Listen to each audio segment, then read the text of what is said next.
Bonjour à toutes. Je suis ravie de vous recevoir aujourd'hui toutes avec Dana Vasilevscu qui a un parcours inspirant, intéressant, étonnant.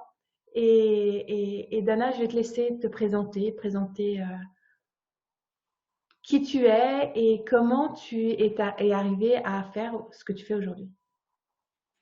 Bonjour, je suis Dana Vasilescu, j'ai 40 ans et je suis née à Bucarest en Roumanie.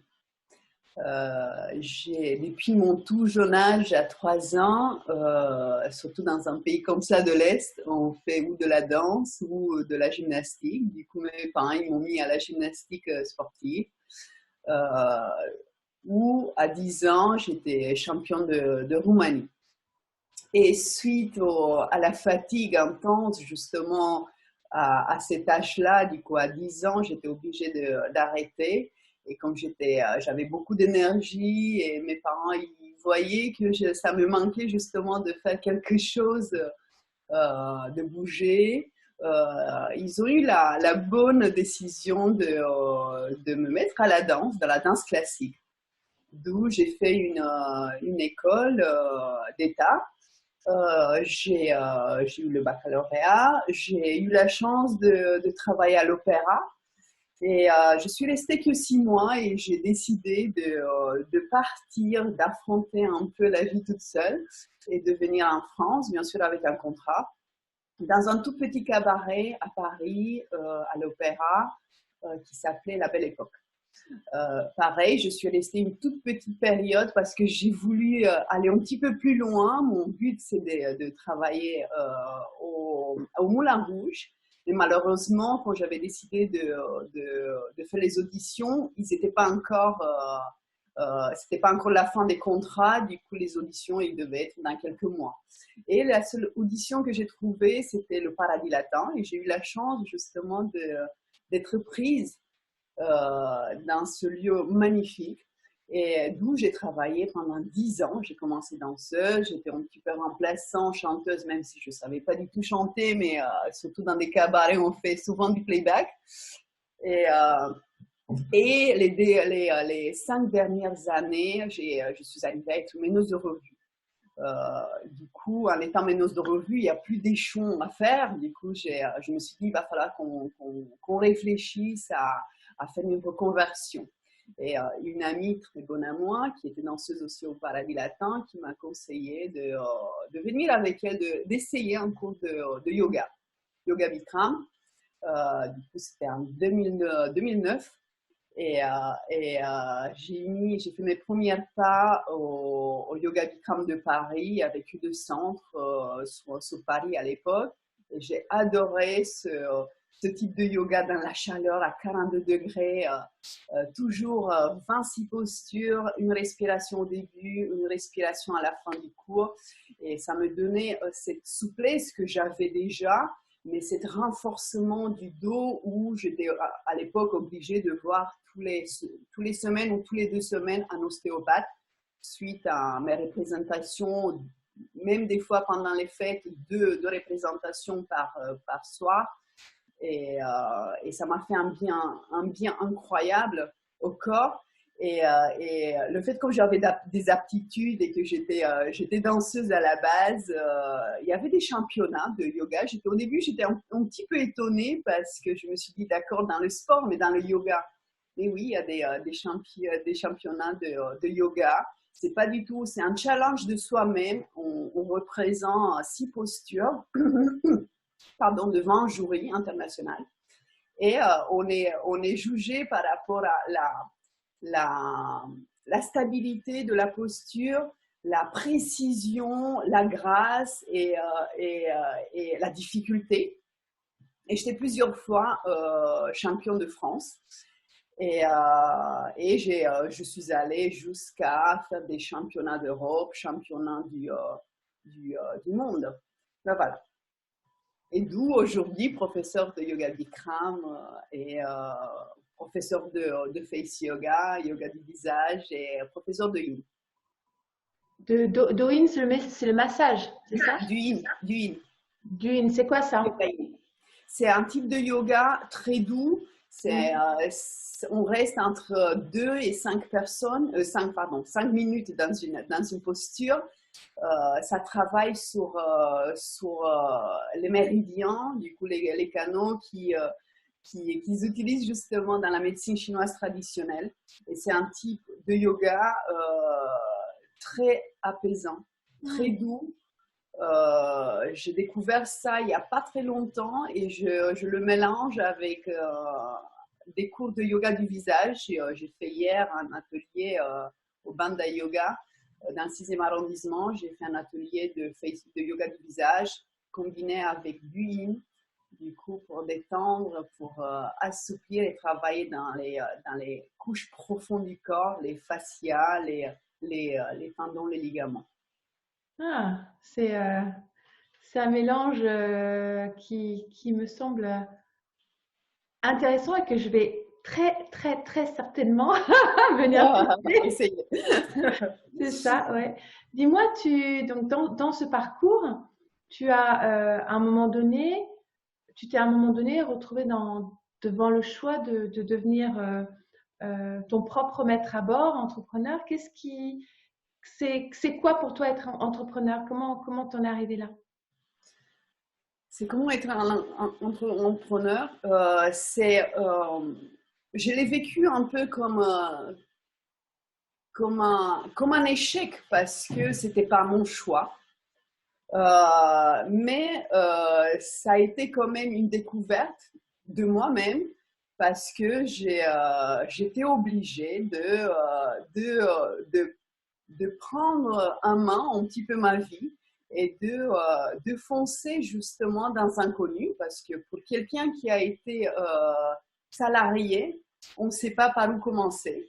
Du coup, ça peut être un côté angoissant, difficile, parce qu'il faut s'en occuper un peu de tout, même des choses qu'on n'a pas l'habitude et peut-être qu'on n'est pas forcément doué. Dans mon cas, c'est tout ce qui est justement réseau, Internet, Instagram, faire des posts. J'adore, j'ai la chance d'adorer être en contact avec les gens. Du coup, j'aime bien parler avec les gens et ça, c'est mon côté vraiment, mon atout pour parler naturellement de ce que je fais. Du coup, ça donne envie aux gens d'essayer. Et un côté incroyable, cette liberté de nos propres choix, de nos propres horaires, entre guillemets, parce qu'on se cale par rapport à justement la clientèle, mais cette liberté de pouvoir faire ce qu'on aime. Et surtout la chance de pouvoir découvrir aussi d'autres activités qu'on ne se sent pas forcément capable, ou surtout qu'on n'imagine même pas de pouvoir les faire. En étant sur un contrat, on n'a pas vraiment le droit d'aller à la concurrence, de faire des conférences, de faire des ateliers dans d'autres centres ou dans une entreprise.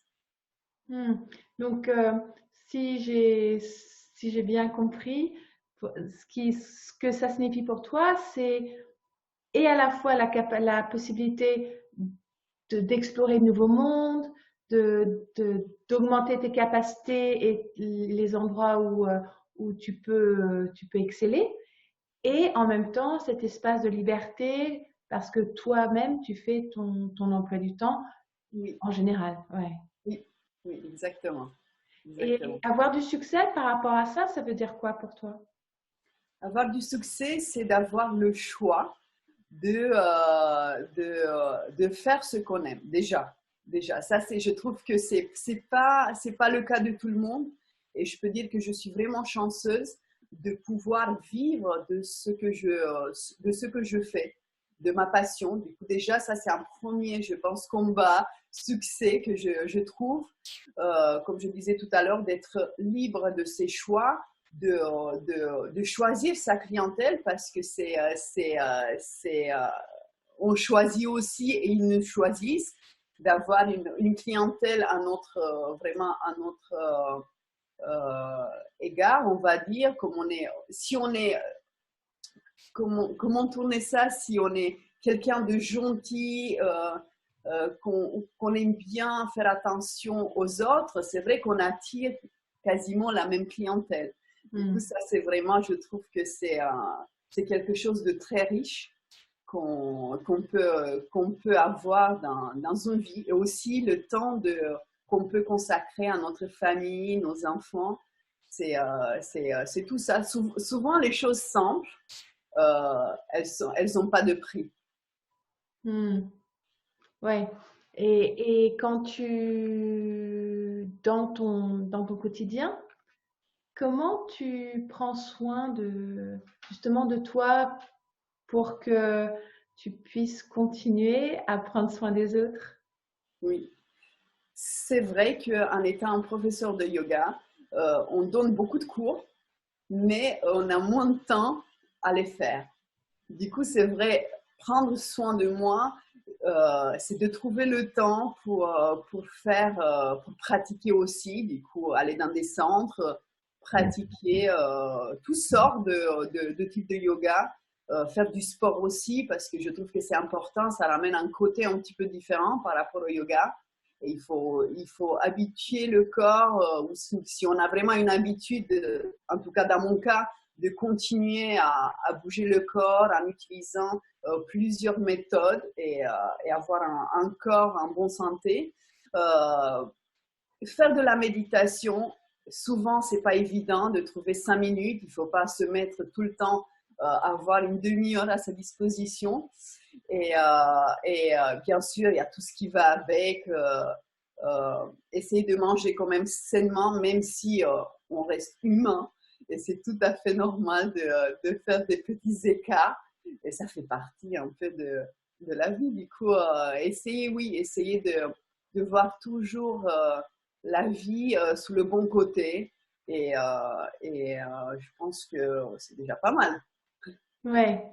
Donc tu fais un maximum pour prendre soin de ton corps, Oui. faire du sport, manger correctement et prendre C'est du un, temps c'est un pour tout, toi. c'est un tout, surtout vu mon parcours, j'ai besoin de faire du sport. C'est le seul moyen de relâcher la tension et de se recharger les batteries pour pouvoir justement être au top pour les clients, pour un cours de yoga Bikram, comme pour un cours de yoga du visage ou toutes sortes d'activités.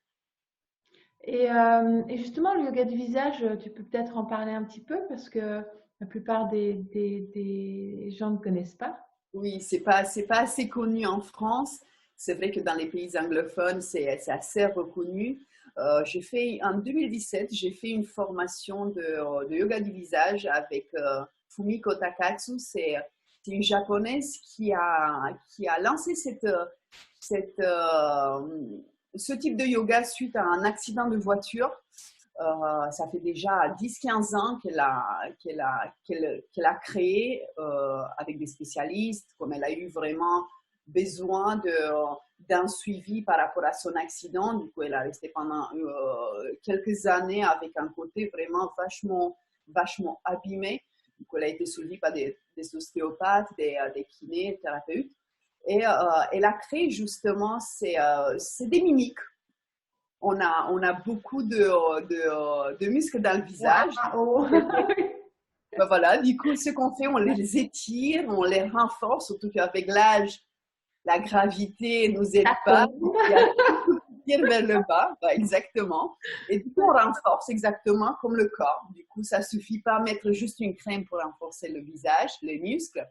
Il faut aussi les travailler comme le corps, du coup, en faisant des petits grimaces, des choses comme ça qui activent justement les muscles et qui nous aident à ralentir un peu ce processus de vieillissement.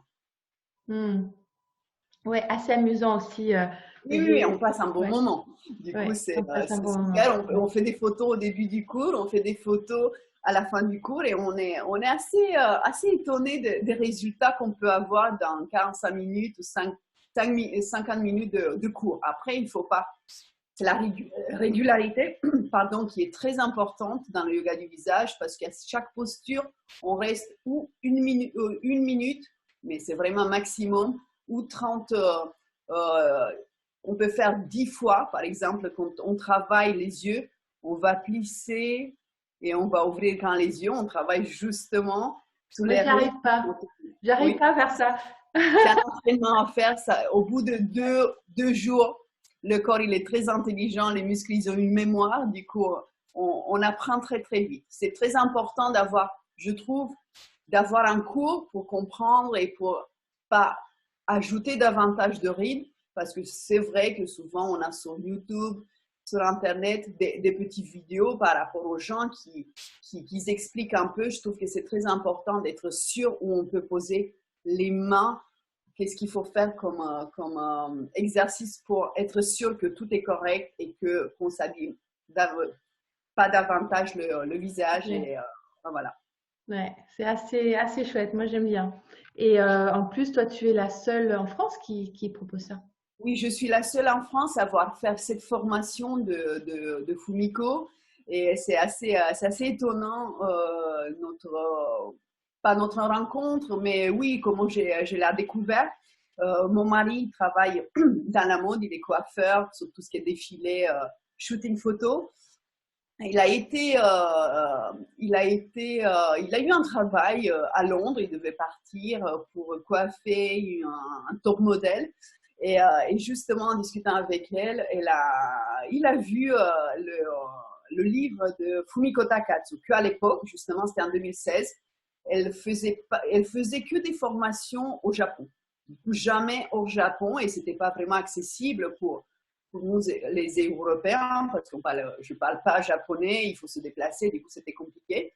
Et du coup, je l'ai contactée par mail, et justement, elle avait bougé depuis 2 ans à Los Angeles, aux États-Unis, et elle avait décidé, un an après, de faire une formation au Japon. Et je faisais partie justement de sa première formation. J'étais la seule, et même pour l'instant, je suis la seule vraiment à Paris, en tout cas. En France, on n'est que 3, mais on n'est pas du tout sur les mêmes régions. Et je trouve ça très intéressant. C'est très intéressant. C'est vraiment une formation de 4 mois que j'ai essayé à l'époque comme j'ai pas eu vraiment une formation tout de suite, j'ai dû être patiente, attendre un an, pardon. Et j'ai essayé quand même en Angleterre trouver des formations, mais c'est des formations vraiment en week-end. Et j'ai trouvé qu'une formation pour quelque chose de si précis et si quand même intense et très structuré, j'ai trouvé que c'était pas vraiment assez. On n'apprend pas quelque chose un week-end, pas en tout cas un type de yoga vraiment si complexe. La danseuse et la gymnaste qui parlent.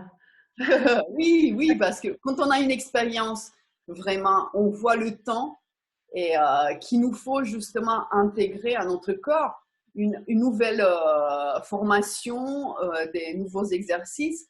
Du coup, j'ai trouvé assez léger, assez léger. Hmm. Merci, merci Dana. Et donc, du coup, pour prendre soin de cette entreprise-là, quels sont tes outils? Quelle est ta routine du quotidien ou où est-ce que tu en as? J'essaye. C'est vrai que c'est pas évident tous les jours. On reste humain. Du coup, il y a des jours un petit peu plus difficiles que d'autres.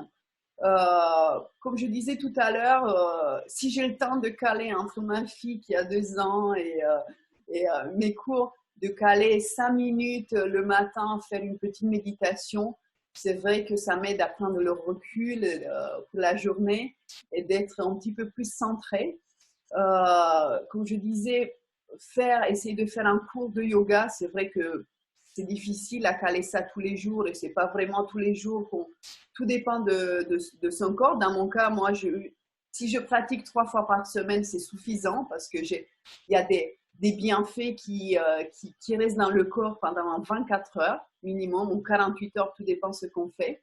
Du coup, c'est assez suffisant. Du coup, faire un cours de yoga et prendre soin justement de bien manger, d'essayer quand même de bien dormir si c'est possible et aussi d'être en contact à tout ce qui se fait vraiment autour de nous, les nouveautés pour justement ramener, enrichir bah, ce métier justement de professeur de yoga, de voir un peu ce que ça se fait à côté et de prendre des cours de chacun pour s'enrichir vraiment tous, parce que c'est un travail que chacun ramène son petit soi et je trouve que c'est très intéressant.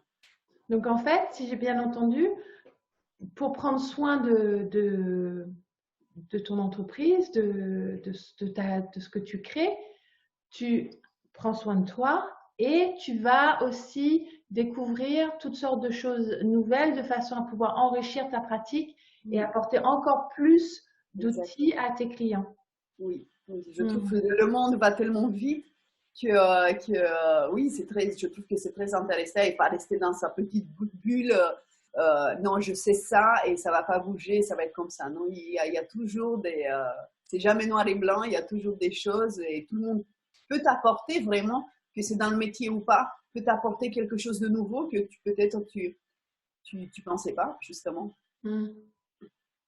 Et dans la façon dont tu accompagnes les clients et la façon dont aussi tu accompagnes ta famille et tes amis, quel serait aujourd'hui, à ton avis, ton super pouvoir? Mon super pouvoir. Cet endroit où tu crées de la magie dans ta vie et dans celle des autres?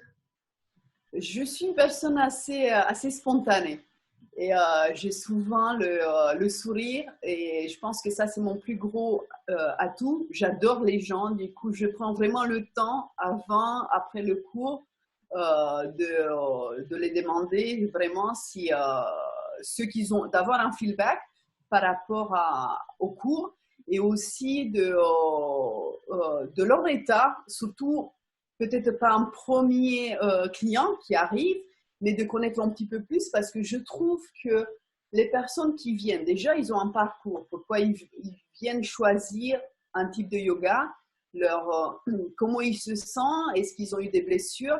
Du coup, d'être à l'écoute, je trouve qu'aujourd'hui, c'est très important et surtout dans un métier où on est toujours en contact avec les gens. Du coup, être à l'écoute, être souriante et donner au maximum que je peux justement mon énergie et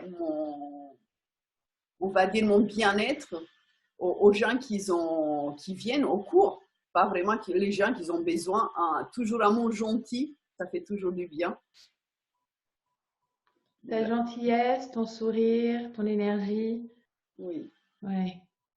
Ouais, et puis c'est important, effectivement, c'est un magnifique super pouvoir, ça, parce que le fait d'être entendu, d'être écouté, d'être accueilli là où ils sont, rien que ça peut Oui. transformer Oui, en plus, ils sont très réceptifs à ça. Les ouais. gens ont besoin d'être écoutés.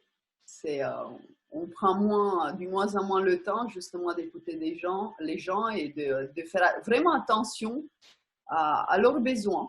Des fois, il y a des personnes qui viennent ils ont besoin juste d'être en contact avec d'autres personnes et qui les écoutent plus que prendre un cours vraiment ou. Ouais, ça c'est vrai. Et dans ton parcours également, quel est, à ton avis, l'un des plus grands défis que tu as pu rencontrer, obstacle, qui s'est transformé du coup, malgré le défi premier, en magnifique cadeau dans ton évolution personnelle? C'était l'année dernière, dès que j'ai quitté le paradis latin pour faire ma formation aux États-Unis, à Los Angeles, pendant 2 mois avec Bikram, qui a créé le yoga Bikram. Je suis retournée en France avec un contrat, un CDI, dans une école dans le 17e à Wagram, où j'ai pratiqué mon yoga. J'étais professeure pendant 6 ans là-bas, où j'ai adoré la clientèle. Bien sûr, c'est une clientèle du centre. J'ai adoré les gens avec qui j'ai travaillé. Et l'année dernière, suite à des problèmes économiques, comme pas mal des centres et même des entreprises, j'étais licenciée économiquement. Du coup, c'était pas vraiment un choix, c'était une nécessité parce que ils avaient des problèmes depuis 2, 3 années. Et ça a été un choc parce que je m'attendais, mais je ne pensais pas, je me suis sentie un peu trahie. Du coup, j'ai eu vraiment une difficulté à me trouver sans emploi. Ça m'est jamais arrivé et ça m'a blessé vraiment mon ego et aussi les gens que j'aimais. Parce qu'on travaillait, on était vraiment une grande famille et on s'entendait tous bien. Et, et ça a été vraiment un choc psychologique, émotionnel. Et j'ai perdu confiance. Je me suis même posé la question si c'est exactement ça que je voulais faire, que je continue à faire.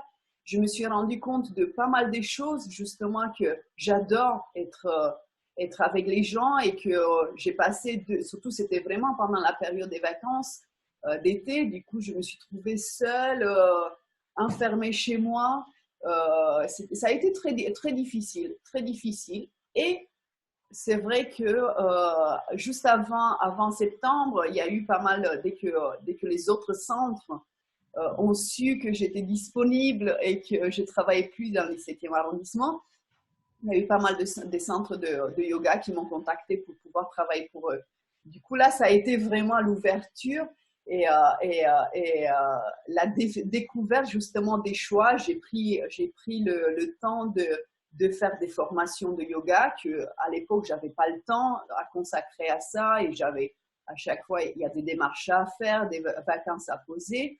Je me suis remis au championnat parce que j'ai eu une fille, du coup j'ai eu une césarienne qui n'était pas vraiment prévue. J'ai eu du temps à récupérer physiquement et j'ai moi pratiqué pendant les 2 dernières années. Et j'ai eu un challenge, je me suis mis un challenge de refaire les championnats en étant vraiment pas appartenir à une école de yoga parce que souvent quand on fait des championnats de yoga, on appartient, on vient un peu d'une école et là j'étais vraiment indépendante. Du coup, je me représentais comme Dana et pas Yoga Bikram Paris ou l'espace Bikram et c'était la première fois de ma vie où je suis arrivée à être dans les 3 premières.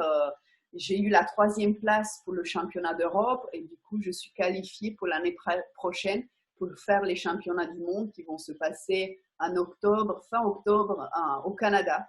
Du coup, c'était vraiment mon défi. Ça m'a donné une telle force, justement, cette dépression et ce coup parce que je m'attendais pas vraiment je m'attendais pas vraiment je m'attendais pas et ça m'a donné justement la force et le courage de m'écouter et de prendre vraiment confiance en moi et ben voilà comme quoi on est beaucoup plus fort qu'on pense et des fois il faut un peu des coups de pied dans les fesses pour bouger de notre confort et de notre bulle, de sortir un peu, de se secouer un peu pour avancer. Et c'était vraiment, on peut dire que c'était une étape importante dans ma vie où ça m'a secoué et m'a dit non, d'accord, là, tout était vraiment carré comme j'ai toujours voulu. J'ai vraiment préparé ma reconversion. J'avais déjà un contrat, un CDI avant de quitter le paradis latin. J'ai toujours été carré. Je me suis jamais lancée comme ça aveuglément à une aventure.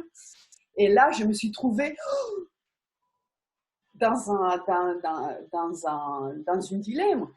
Du coup, ça a été un électrochoc et ça m'a donné justement la force de foncer, d'avoir encore des objectifs, de découvrir d'autres choses et d'être ouverte aussi. C'est vrai, quand on est dans un cadre où tout est déjà, on a toujours les mêmes horaires, on fait toujours les mêmes semaines, on a des vacances, on sait bien en avance quand on a des vacances.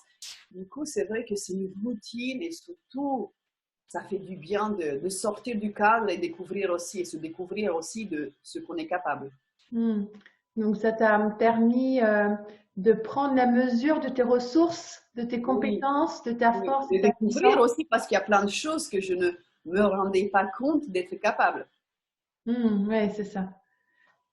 Donc, C'était plutôt une bonne chose qui a pu m'arriver et ça m'a donné justement par la suite beaucoup d'énergie de se battre et de dire non, mais je ne veux pas baisser les bras.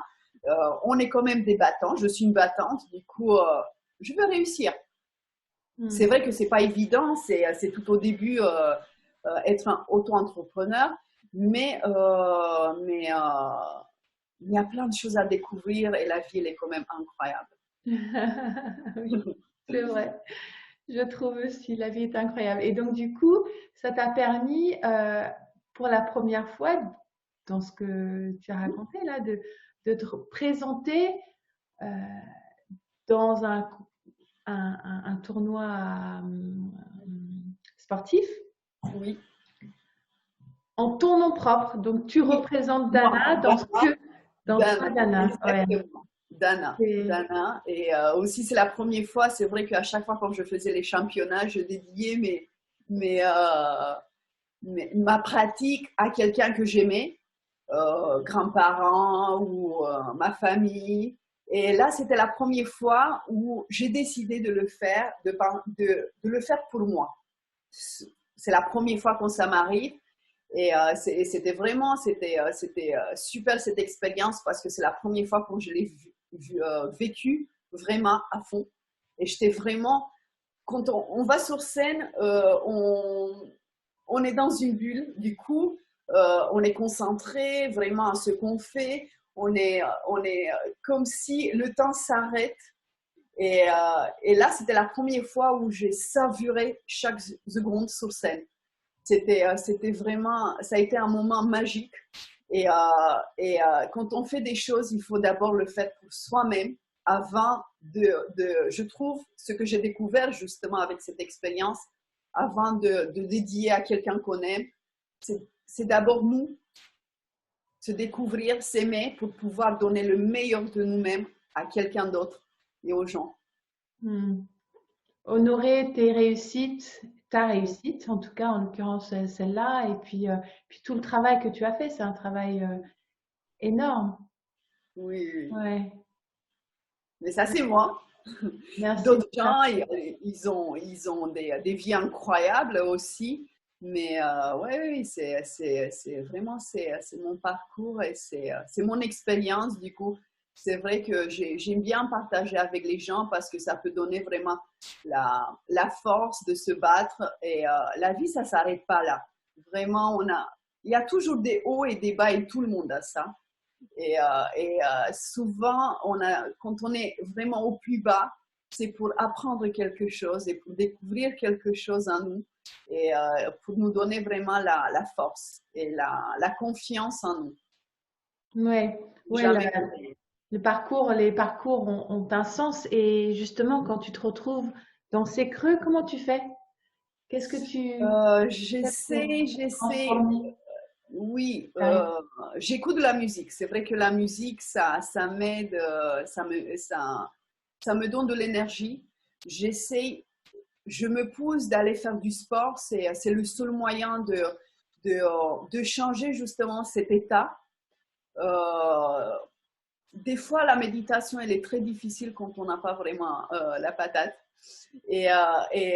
D'appeler les copines, les gens qui nous entourent pour nous soutenir et pour se soutenir ensemble, appeler la famille qui souvent ils sont là pour nous épauler, être entouré justement des personnes et aussi, mine de rien, prendre le temps d'être seul.